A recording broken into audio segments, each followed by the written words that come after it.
So I think everybody wants to be immortal, and this is my attempt at immortality. It's called Afterlife.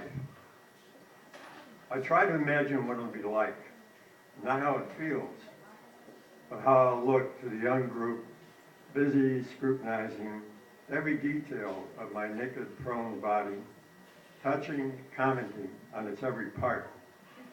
Am I some sort of vicarious exhibitionist?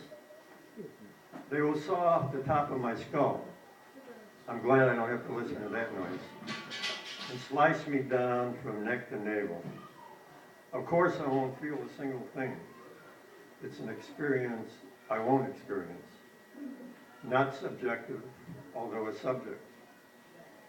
They will see parts of me I never have, and intimacy denied to me while living.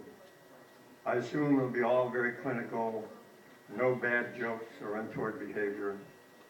They'll even give me a new name, a new identity, an afterlife indeed.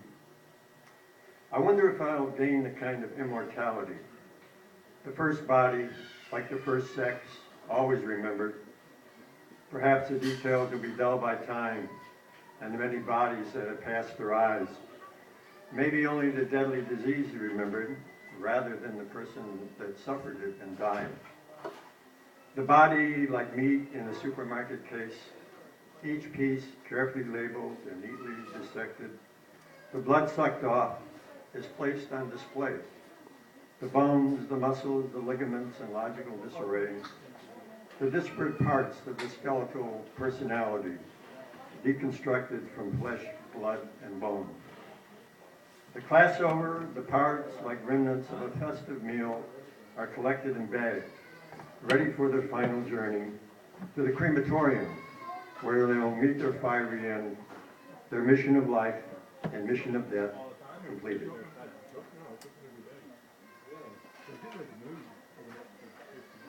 So this one is a little lighter vision of dying. Vicarious dying. I should say that, when you go to the movies, at least before the age of the anti-hero, you'd always root for the good guys. The good guys against the bad guys. The cowboys against the Indians. But there's always somebody in that audience that's a deviant. And that's who I'm going to talk about. The black hat cowboy killed without compunction. His guns firing smoothly like pistons in an automobile. His face impassive, his opponents fell before him. The crowd parted as he holstered and went into the saloon. As he did, I could feel myself enter into his body. He rode his horse as gracefully as a circus performer, his hate-filled eyes steeled on the horizon, stalking the white hat cowboy, good guy, virtue itself, who had just saved 2 children from the Indians.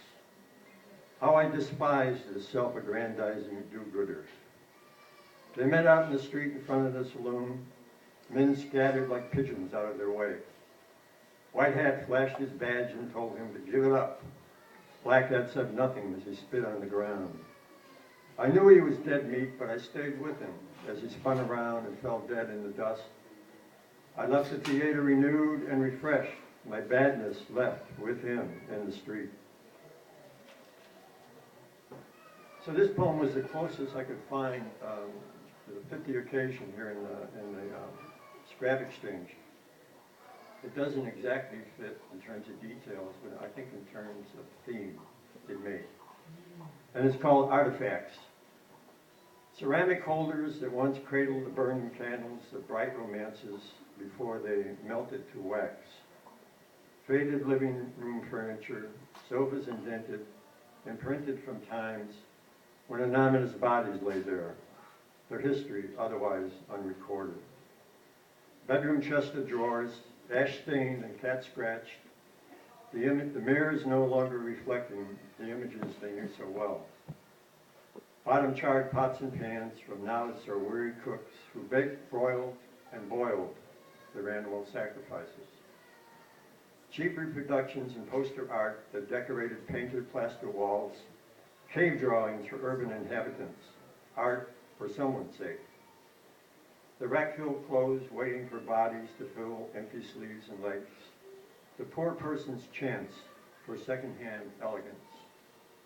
This is the bottom drawer of capitalism, one step away from the dumpster. The bargain basement of the proletariat, the find of the middle class. There is something good here.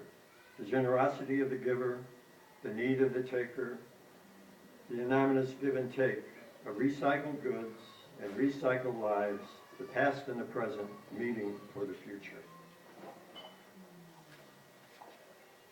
So I lived in a lot of apartments in Chicago, and I had this cool lobby apartment that was cheap and right across from the lake.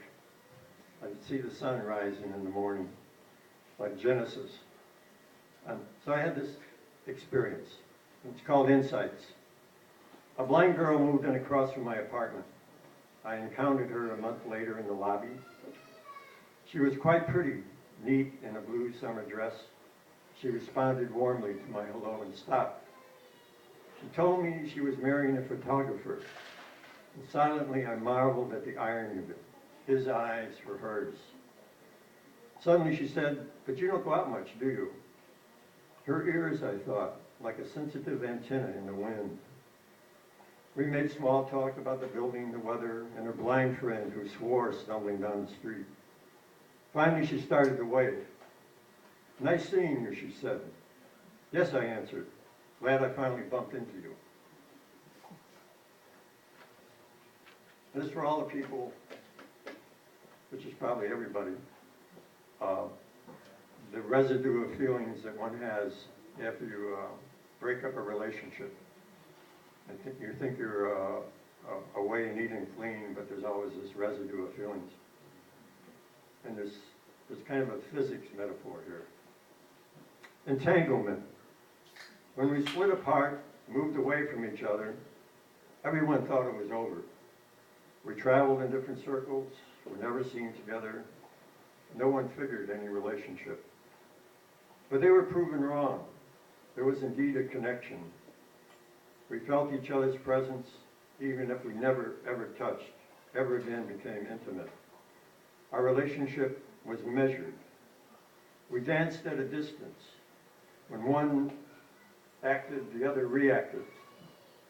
Some considered this strange, but we knew better. Knew we had separate lives, but were still inseparable.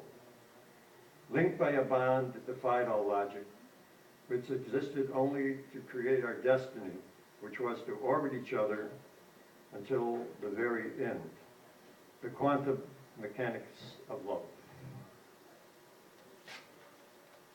You know, we all have these idiosyncratic likes and dislikes, and this is one of mine. It's ode to parking meters. I hate you, parking meters. Ubiquitous street thieves that would charge us for space for simply being somewhere. You are uniformly unaesthetic, ugly slotted with unsightly holes, dotted with bold, blatant numbers to count your ill-gotten gains.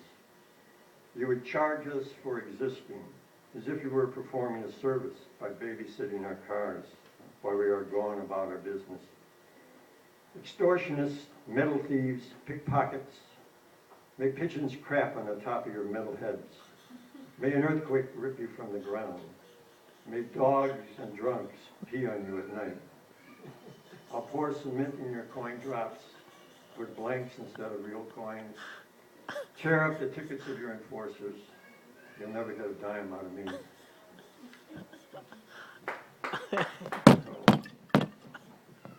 I don't know.